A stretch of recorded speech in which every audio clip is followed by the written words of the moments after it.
நம் ஆண்டவர் இயேசு கிறிஸ்துவின் நாமத்தினால் மகிழ்ச்சியும் சமாதானமும் நம் அனைவரோடும் இருப்பதாக. மத்தேயு 19:16-22 முடிய.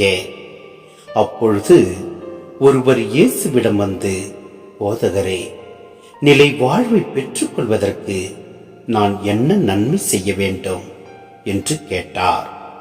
இயேசு அவரிடம், நன்மையை பற்றி என்னை ஏன் கேட்கிறீர்? நல்லவர் ஒருவரே, நீர் வாழ்வடைய விரும்பினால் கட்டளைகளை கடைப்பிடியும் என்றார். அவர், எவற்றை என்று கேட்டார்.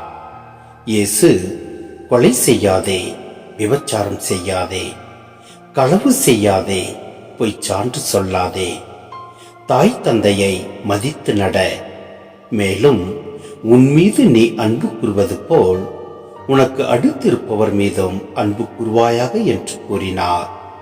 அந்த இளைஞர் அவரிடம், இவை அனைத்தையும் நான் கடைபிடித்து வந்துள்ளேன், இன்னும் என்னிடம் குறைப்படுவது என்ன என்று கேட்டார். அதற்கு இயேசு, நிறை உள்ளவராக விரும்பினால் நீர் போய் உன் உடைமைகளை விற்று ஏழைகளுக்கு கொடும், அப்பொழுது விண்ணகத்தில் நீர் செல்வராயிருப்பீர், பின்பு வந்து என்னை பின்பற்றும் என்றார். அவர் சொன்னதை கேட்ட அந்த இளைஞர் வருத்தத்தோடு சென்று விட்டார். ஏனெனில் அவருக்கு ஏராளமான சொத்து இருந்தது.